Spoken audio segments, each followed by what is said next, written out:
तो नोटबंदी को लेकर वित्त मंत्री अरुण जेटली प्रेस कॉन्फ्रेंस कर रहे हैं, क्या कुछ कह रहे हैं, ये सुना। किसी भी अर्थव्यवस्था में कैश का अत्यधिक डोमिनेशन हो, और हिंदुस्तान की अर्थव्यवस्था में पूरे जीडीपी का ही 12.2% हिस्सा कैश करेंसी हो, जिसका 86% हाई डिनोमिनेशनल करेंसी हो,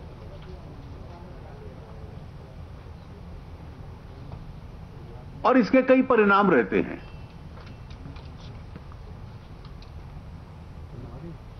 एक स्वाभाविक परिणाम है कि जब एक्सेसिव कैश ट्रांजैक्शन होता है तो वो टैक्स इवेजन को भी न्योता दिया जाता है, और जिन समाजों में टैक्स इवेजन ज्यादा होता है वहां जो टैक्स देता है वो केवल अपने हिस्से का नहीं देता, लेकिन जो टैक्स इवेड करता है उसके हिस्से का भी देना पड़ता है, क्योंकि देश का खर्चा तो चलना ही है। तो it's a double whammy on the tax payer.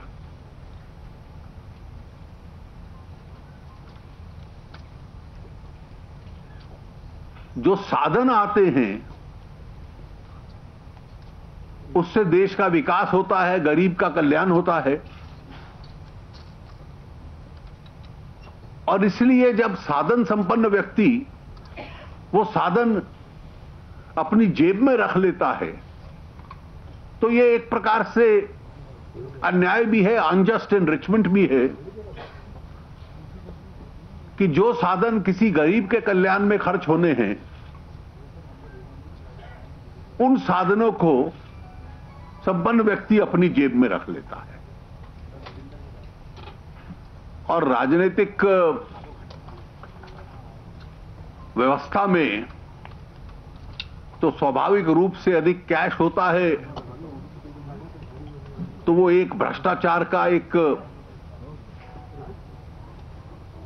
केंद्र भी बनता है और कारण भी बनता है। कैश कम होने से भ्रष्टाचार समाप्त हो जाएगा ऐसा नहीं है, लेकिन कठिन निश्चित रूप से होता है। और इसीलिए जब से एनडीए की सरकार बनी मई 2014 से एक के बाद एक कदम जो सरकार ने उठाए, एसआईटी का गठन, ब्लैक मनी लॉ, विदेशों में जो साधन थे, पूरी जितनी ट्रीटीज थी उनको अमेंड करना, ग्लोबली ट्रांसपेरेंसी ज्यादा है, जो लोग एक दूसरे स्थान पर पैसा रखते हैं, स्पेंडिंग किस तरीके से हो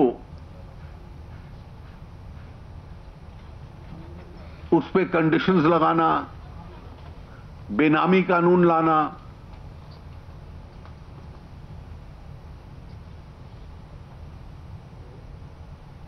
इनडायरेक्ट टैक्स व्यवस्था बदलना जिससे जेनरेशन काफी कठिन हो जाए,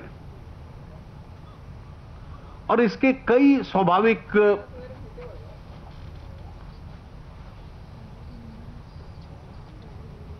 परिणाम हमने वर्ष भर में देखे हैं।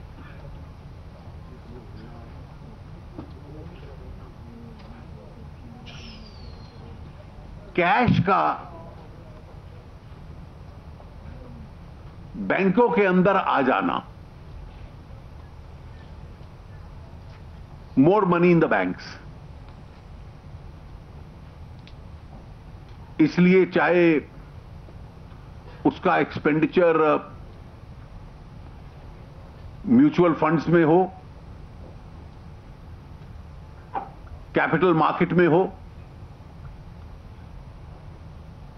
इंश्योरेंसेस में हो, इन सब क्षेत्रों में अगर हम देखें तो पिछले एक वर्ष में रिसोर्स अवेलेबिलिटी बढ़ी है।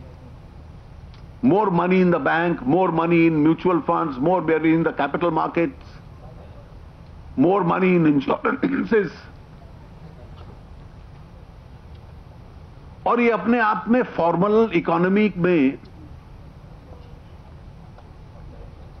अधिक साधन जाए उसके संकेत में जाता है।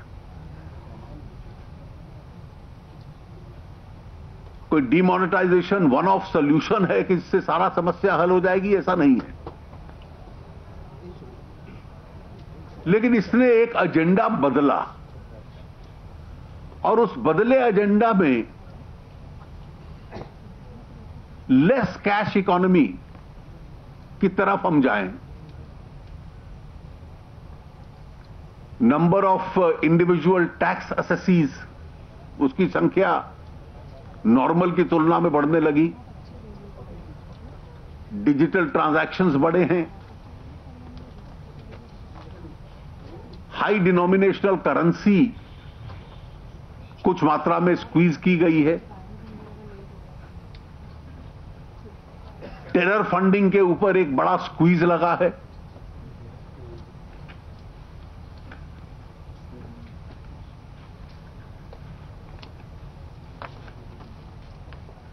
और इस संबंध में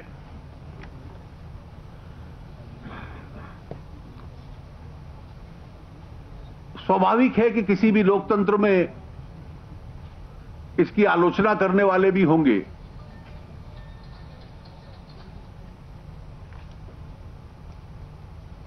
एक तर्क यह कि लोगों ने सारा पैसा बैंक में डिपॉजिट कर दिया, वो तो अच्छा हुआ डिपॉजिट किया। Cash is laundered in the system. जब वो बैंक में आता है तो उसकी मालकियत किसकी है, ओनरशिप किसकी है, पता चल जाती है। और डेटा माइनिंग के थ्रू 1.8 मिलियन पीपल वो आइडेंटिफाई हुए जिन्होंने डिपॉजिट किए हैं जो डिस्प्रपोर्शनेट है, और आज उनको उसके लिए टैक्सेशन अथॉरिटीज के सामने जवाबदारी देनी पड़ती है। शेल कंपनीज जिनका प्रयोग इस मामले में होता था, आज टेक्नोलॉजी का प्रयोग करके उनका आइडेंटिफिकेशन इसमें सरल हुआ है। तो इसलिए केवल बैंक में चला जाना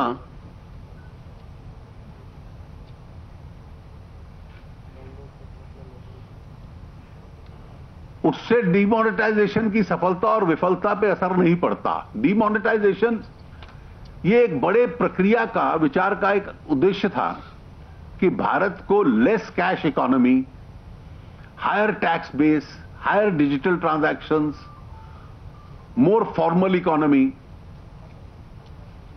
और जिस गति के साथ रीमोनेटाइजेशन किया गया,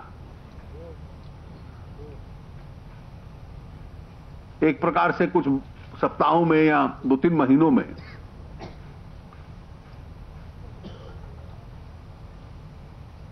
वो अपने आप में उदाहरण था कि पूरे विश्व में इतनी बड़ी करेंसी रिप्लेसमेंट स्कीम इतनी सरलता से इस प्रकार से हुई है।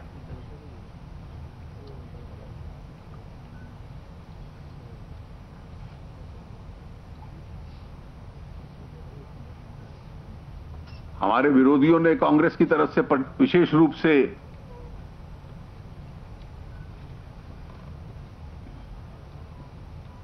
विरोध किया गया।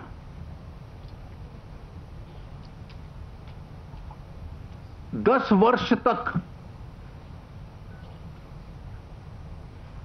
एक पॉलिसी पैरालिसिस, कुछ ना करना, ऐसी हुकूमत चलाना,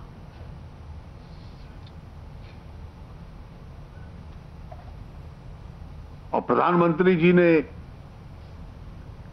एक स्ट्रक्चरल रिफॉर्म्स,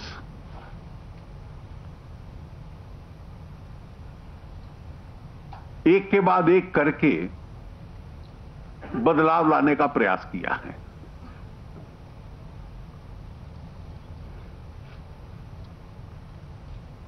यूपीए और एनडीए में एक तरफ पॉलिसी पैरालिसिस, एक तरफ स्ट्रक्चरल रिफॉर्म्स,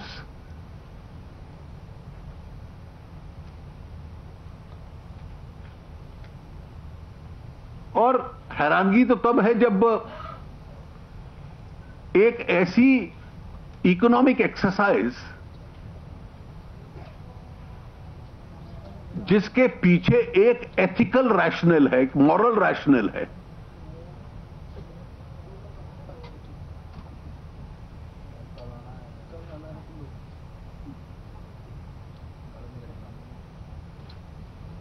उसको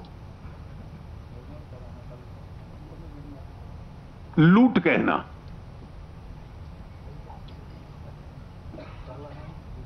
an anti-black money drive is an ethical drive. An anti-black money step is a moral step. What is morally and ethically correct has to be politically correct. लूट तो वो होती है जो 2G में हुई, जो कॉमनवेल्थ गेम्स के कॉन्ट्रैक्ट्स में हुई, जो कोल ब्लॉक के एलोकेशंस में हुई,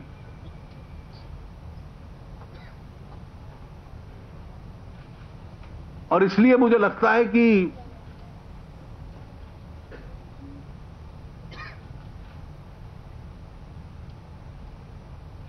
एथिक्स के मामले में भी कांग्रेस का और हमारा दृष्टिकोण बिल्कुल एक दूसरे से अलग है।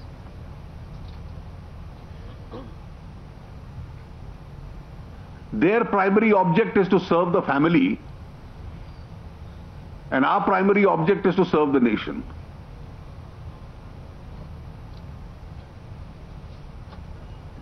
And therefore, even on these preliminaries, we may not be able to agree.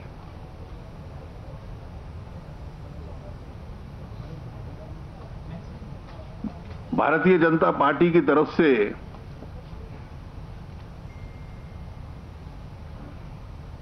हम लोग ये मानते हैं कि अगर